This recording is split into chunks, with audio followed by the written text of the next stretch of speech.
এখন থেকে আমি নিয়মিত ছবি করতে চাই। কষ্ট করে যাচ্ছি অভিনয় ভালো করার জন্যে, চেষ্টা করছি প্রতিটা কাজ যেন আগের কাজটা থেকে আলাদা হয়। সময় নিচ্ছি, ইনশাল্লাহ আপনারা যদি সবাই সহযোগিতা করেন, আপনাদের কাছ থেকে পুরো দেশের সকল ডিরেক্টর প্রডিউসার কাছে পৌঁছে যাবে যে এখন থেকে আমি নিয়মিত ছবি করতে চাই।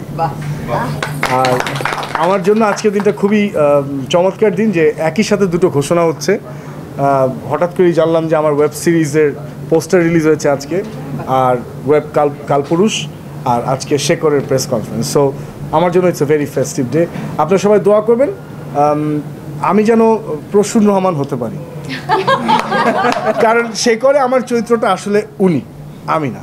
সো ওনার মতো করে যদি আমি কথা বলতে পারি, ওনার মতো করে যদি আমি হাঁটতে পারি, ওনার মতো করে যদি আমি আমার চাহনি সব কিছু মেলাতে পারি, তাহলেই শেখরে আমার চরিত্রটি সফল হবে আমার মনে হয়। তো আপনারা দোয়া করবেন।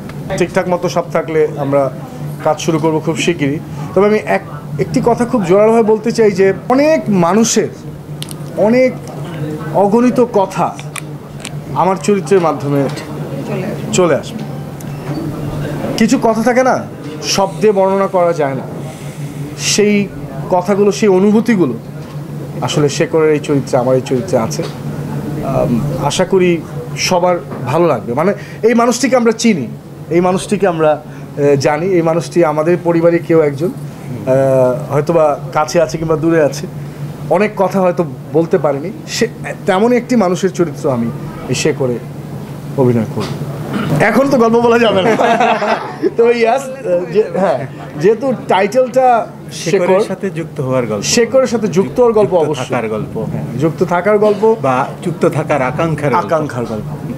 আমরা তো শিল্পীরা অভিনয় করে যাচ্ছি, বাট অনেক বেশি ইম্পর্টেন্ট যেটা, যে আমাদেরকে যেভাবে যারা উপস্থাপন করেন পুরো টিমটা, তাদের কাছ থেকে আমরা কখনো কথা শুনি না, তাদের কথা শোনা খুব জরুরি। যেমন সাহেল রনি আছে, সাহেল রনির কাজ নিয়ে তো কোনো কথা নেই, অসম্ভব সুন্দর কাজ করেন উনি, এবং তার কাছ থেকে কয়েকটা কথা শুনতে চাই যে শেখরকে আসলে সাহেল রনি কীভাবে আসলে সবার সামনে উপস্থাপন করার একটা প্রয়াস কিংবা ইচ্ছা আছে। খুবই ইম্পর্টেন্ট একটা ভাইটাল রোল প্লে করে আমাদের প্রত্যেক কাজে। আমাদের লুকটা আলাদা করে দেয় হচ্ছে আমাদের মেকআপ আর্টিস্ট, এবং আজকে আমরা পেয়েছি হচ্ছে জাহাঙ্গীর সাহেবকে আমাদের সাথে। তো জাহাঙ্গীর সাহেব, আপনি বলেন যে আপনি আমাদেরকে কতটুকু আলাদা করবেন।